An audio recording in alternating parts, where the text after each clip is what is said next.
So let's get this party started. We got lots of interesting people because these are the people who, at the end of the day, know what the actual customer demand is.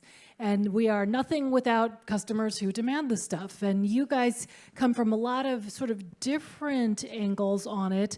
So could you start introducing yourself, tell the folks your name and what you do, like where you are on that chain of understanding customer demand for this type of meat. You'll start at the end? Hi, everybody.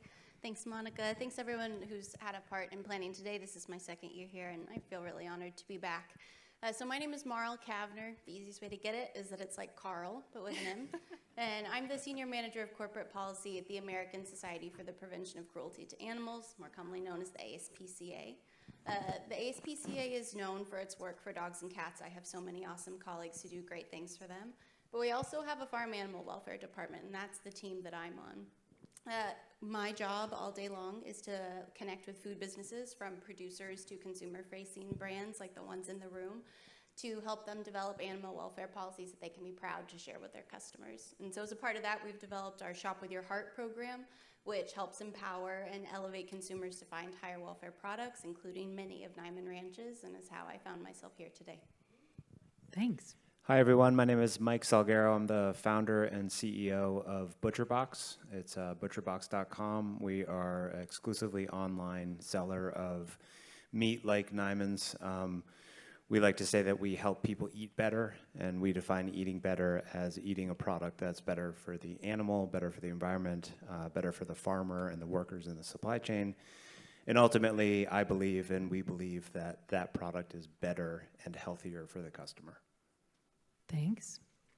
Good afternoon. My name is Stan Swinton. I work for Sprouts Farmers Markets. We have 400 stores in 23 states. We're a natural specialty grocer. I've been with Sprouts for 7 years. I work with the meat merch team, everything we carry, what price we sell it for, where it's distributed. I have a team that manages the supplier relationships.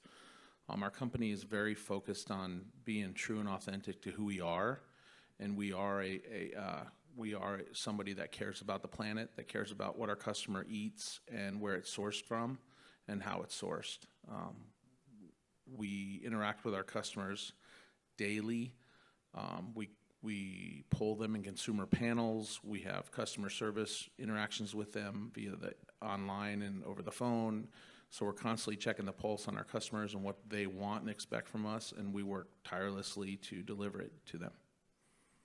Thanks. Hi, I'm Christina Wallenberg. I am the Director of Protein Procurement and Sustainability. Yes, it's a mouthful. At Shake Shack. For those of you who don't know, because there is not a Shake Shack in the state of Iowa, it is a hamburger and shake chain that is focused on high-quality, chef-driven ingredients. We're 488 stores now in 17 countries, and we were really founded on this principle of doing things better, and that's the same thing that's been said here for people, for the planet, and for my role specifically for the animals. Our motto is stand for something good, and we lean on that daily. That's our guiding light. So I spend a lot of time going to visit the farmers, the harvest facilities, and make sure that we really understand what we're buying, and I'm the face of, I'm driving the change at Shake Shack, not me specifically, but we're trying to be at the forefront of driving the change. All right. So with inflation and it's this still lingering fear of recessions, where is demand coming from for meat that is better for the planet, better for people, better for animals? And where is that demand going? Up or down, staying the same? Why don't we start with you, Christine? It's interesting. I mean, I think I have a pretty different perspective than they do as a quick service, fast casual type restaurant. For us, the demand is more coming from us in that we want to be at the forefront of that. My background is I worked in online grocery where I balanced whole carcass programs that were pasture-raised, regenerative, and so I'm very passionate about that. So when I started at Shake Shack, I asked them, their insights person, to give me give me the lay of who our customer is. And the most important thing to the Shake Shack customer in beef is that it's 100% Angus. And for chicken, it was white meat. And he presented that to me as like, I'm kind of depressed right now. And on the same list were sustainability, health, and animal welfare, or? So high quality was second for beef. Okay. And in that, people wrap up animal welfare into high quality sometimes. Okay. So animal welfare is on that list. But where I was going with that story is that we redid that study this year.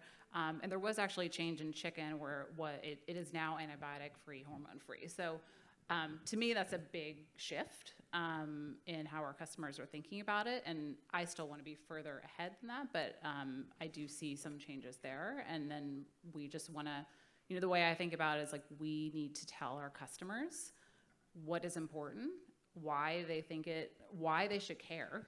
And, then they get to come enjoy that and come to our stores and say, like, this is a really great burger and I'm getting to help support something great. Great, okay, so the demand's coming from you guys largely, and you're teaching them that. But I think slowly, because of the people on the stage, other players in the industry like Chipotle, Whole Foods, it's slowly creeping into our society and more knowledge about that. So, I mean, I think we're helping on that front, but it's been coming, right? Okay, Stan? When you think about the natural retailer space, brick and mortar, our customers are, seafood is probably one of the biggest impacted categories in the store today. As the wallet tightens, folks are not jumping into a $25 bag of salmon. They're buying a portion of salmon instead. Our attribute items continue to grow with us. Organic ground beef performs well. Grass-fed, our grass-fed beef is 100% Angus, never ever.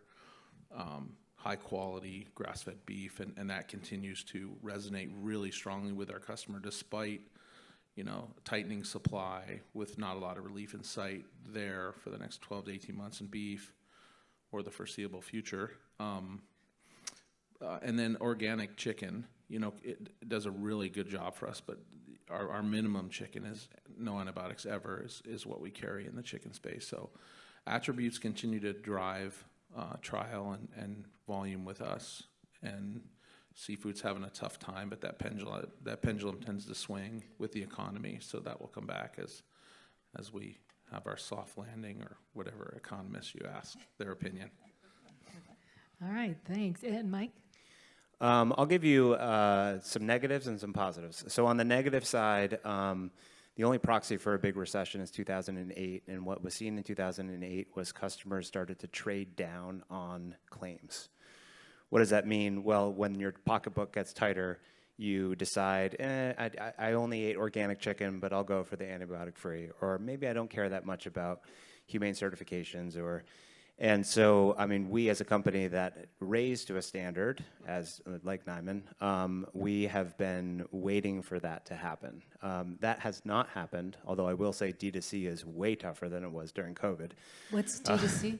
Direct to consumer. So selling online was very easy for a few years during COVID where people were afraid to leave their houses. It has become a lot harder for a whole host of reasons, including Facebook changes and whatnot. But on the positive side, when you look at millennials, so I am the oldest millennial, I'm 42 years old. So you look at me and younger, people care way more about their meat consumption and where it's coming from when compared to older people. So if you look at a long-term horizon, not like this year, but the next 10 years, the way in which animals are raised with care, as Nyman's slogan, is only going to matter more.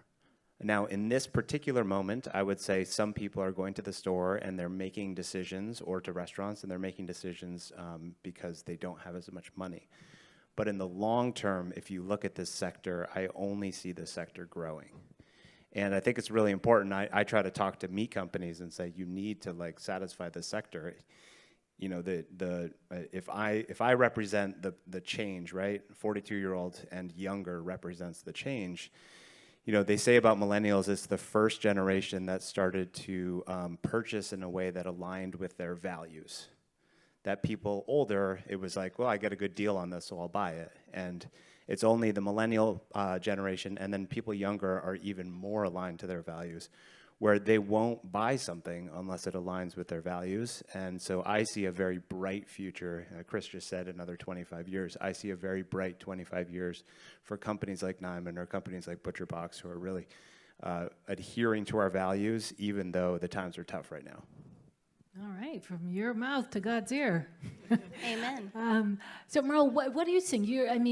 What do you at ASPCA see from consumers about what they think about ethical treatment of animals? Definitely. So I think we see sustained interest. Like if you were to rewind 10 years from now, it was pretty difficult to find much literacy and awareness about what animal welfare is. As Chris Oliviero mentioned in the Prop 12 panel, what Prop 12 and the challenges to Prop 12 have done have put gestation crates at the forefront of the media for the last 5 years.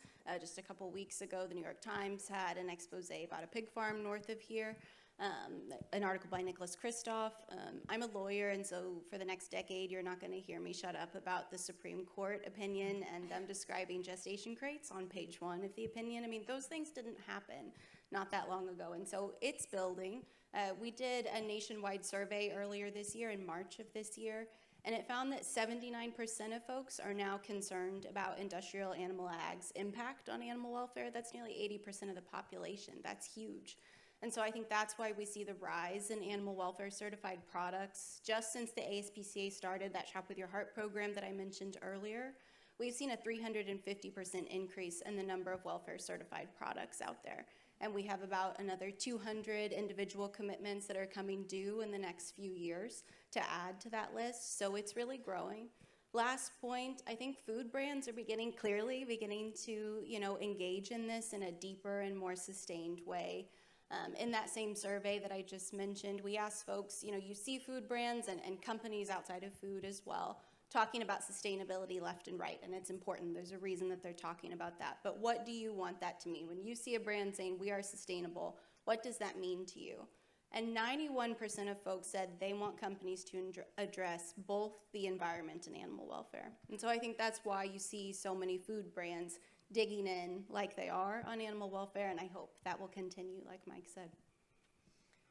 All right. Well, then the next question I was going to ask was what the biggest challenges are and what you see as the answer. But Stan, when we were listening to another panel, you'd mentioned that you kind of pushed back on this UC Davis study that Prop 12 might cost the consumer $8 more a year.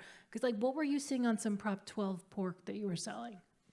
So we saw Prop 12 coming for a long time, and we wanted to get ahead of it. So we put our hogs on the ground quite a while ago. They've been ready since September of 2022 and officially launched them and was able to take credit for it on July 1st when Prop 12 went into effect. So those costs became very, very real. So, you're talking about 80 cents a pound on ground pork and $1.50 on bacon in cost increases, that the state of California consumer gets to be impacted by. So So when I heard the study, I was like, $8 a person. I mean, if you only have 2 pork chops a year, that's a true statement.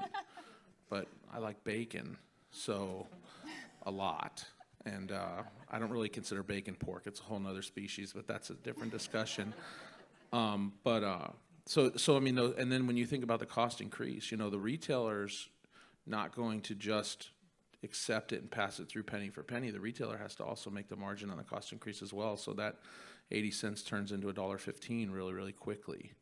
So there was a very real cost increase and some unit erosion in the state of California from Prop 12. Now, the pendulum swings hard at the beginning, and then it typically comes back to middle after a little bit of time. But, Prop 12, the California consumers kind of digesting that right now. Okay, yeah, I was going to ask how much of that is due to it being so new and some sort of supply disruptions at the time, but maybe it will start evening out a little bit more later. Okay, well, so then to the next question, what are some of the biggest challenges in keeping people interested in these values in the meat, and what are some of the most promising solutions for it, besides getting the media to talk about it more again. I haven't done an antibiotic story in a while. I used to talk to Carrie all the time about it, and I think I need to remind people, especially since my dad had an antibiotic-resistant infection in the hospital recently. It was very, very scary. And I think a lot of people don't always understand what the connection might be to feeding non-therapeutic antibiotics to animals and superbugs. All right, enough with my stories. So who would like to go first with challenges and potential solutions? Okay, I'll go. Okay, so one of the things that, if you look at customers and what they care about, right, there's the environment, there's the animal, there's antibiotics, there's a whole bunch of things. But all of those, if you look at like what the Venn diagram is of that, it's really about feeling guilty. And so the customer is feeling guilty about their choices in the meat case. And I think we as a industry, and we as the claims-based side of the industry, tend to try to hammer on those guilt points.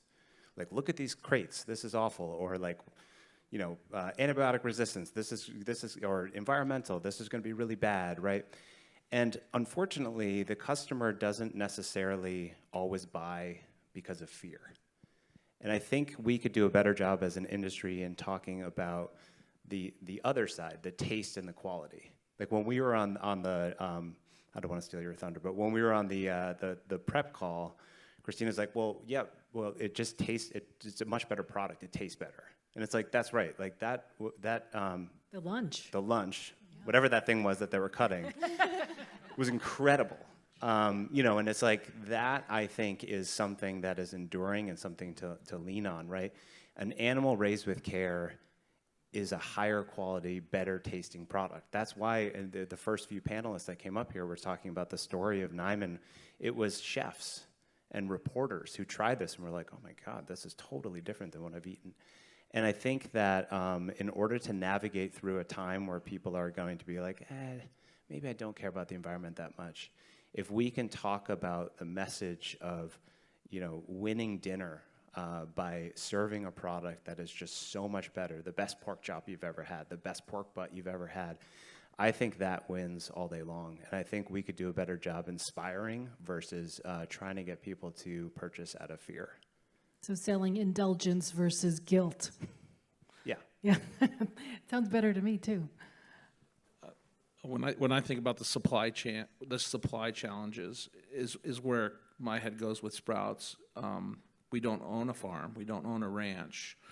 So to tell folks how to do their business is a challenge, but we do understand our customers have a voice and they're very loud and clear to us. So we leverage that voice to work with suppliers that are aligned with our values and going the direction we're going, and we partner with them strategically, and we make long-term plans on how to transform a business where we're aspirational where we want to be, and they might not see it today, but through some very intentional working together and plans and thoughtfulness, we can get there over time. You know, so we focus on progress versus perfection, and we just constantly try to improve how the animal's treated, what they're fed.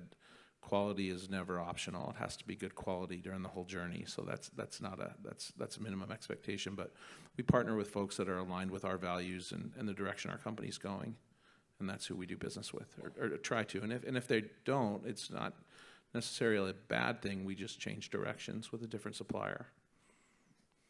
Maral, Christina?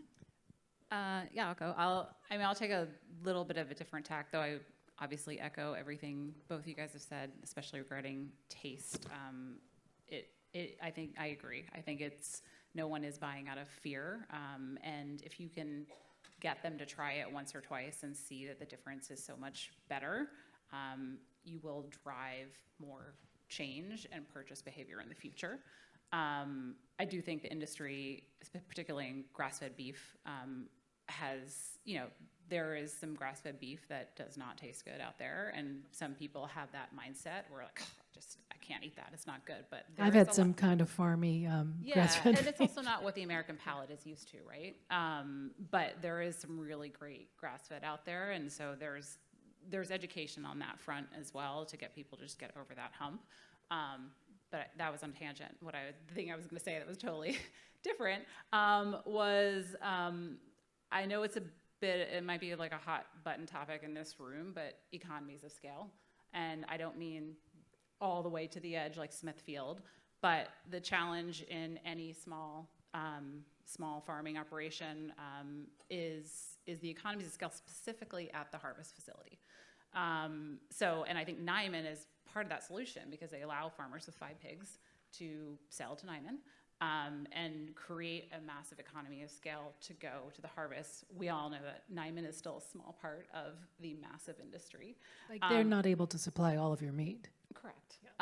But I think if we're going to get more of this type of meat into the system, you need those economies of scale that are offered at the larger harvest facilities. How do you do it and keep the same standards, I guess, is the big $1 million question in the building. Yeah. I don't know if I'm qualified to talk about that, but I do, I think there are efficiencies that, all the farmers here can attest to it. You are trying to build some efficiencies into what you're doing. It's not going to be all the way to the 272 pink pig that Smithfield is breeding, but there are small things that people are doing, and then there are companies like Nyman and Farmer Focus, for example, in chicken, like they're doing a great job also helping support the farmer and bring people back into the farming community. So to me, that's one of the bigger challenges because of all the cost that gets added on at the harvest facility when they're in smaller abattoirs. Interesting. Maral? I think looking a step before what many of my friends up here are talking about, a huge problem is funding. Industrial animal ag is heavily subsidized. That's not news to anyone in this room, but I remember when I entered this space, I was surprised and disappointed by the fact that higher welfare, regenerative farming doesn't have that same level of support. And so looking for solutions to these really big problems, particularly at the Farm Bill, which I know was talked about some earlier, so I won't dig into that too much, but part of our platform for the Farm Bill this year is asking Congress to include some really meaningful investments to support a different way of farming along the lines of a Nyman way. So building and support for rural initiatives for farmers who want to transition out of intensive confinement into higher welfare methods, or for farmers who are just starting out to have that support. As folks were talking about earlier, taking out $1 million loan when you're just starting out, that's not realistic, and we understand why folks get trapped in this system. And so we're hopeful. There's a big coalition of folks coalescing around the Farm Bill this year. Obviously, EATS is spurring a lot of that.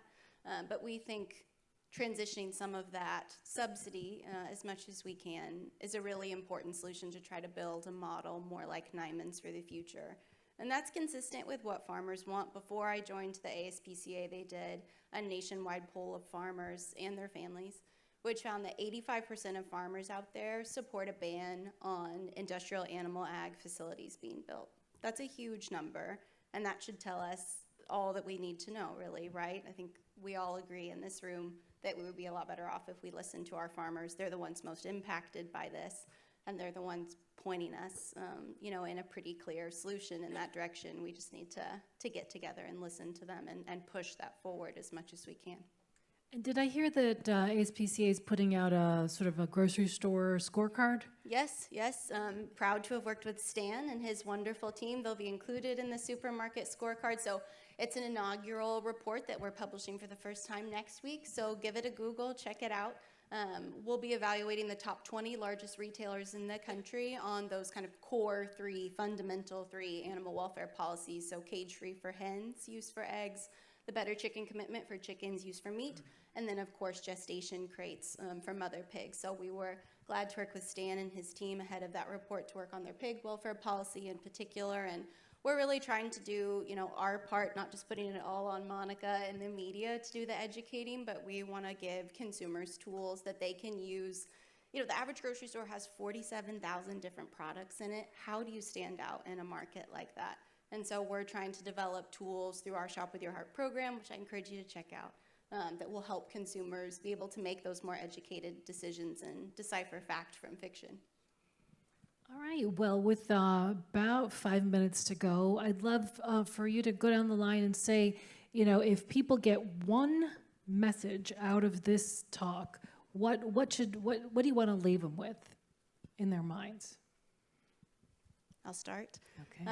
So we encourage folks to make the highest welfare choices that you can make, but also recognize that it's not all or nothing. I think as Stan said, don't let perfect be the enemy of good. So for the food executives in this room, maybe it's talking to your CEO or getting them to come down here next year so they can see the Nyman way and continue to source from Nyman Ranch. Maybe it's looking at the fact that there is almost cost parity with many certified humane cage-free egg options.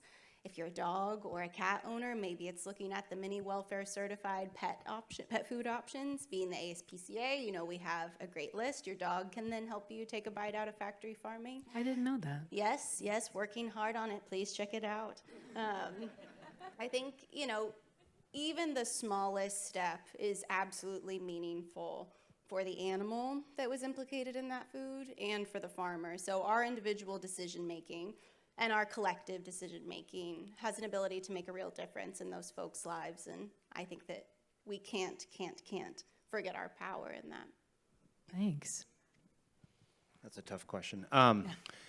So I have so many things I want to leave people with, but I just want to say that I'm really appreciative of the long-term view that a company like Nyman takes. Hearing Chris come up here and talk about, like, we're going to be here for another 25 years and don't ever waver on your values, which is integrity, right? Don't lose that, even when the times have been incredibly tough. And Nyman has been a fantastic partner for us over the past 3 years as we've navigated hand in hand all of the challenges of shipping meat to people's houses and COVID and all of that.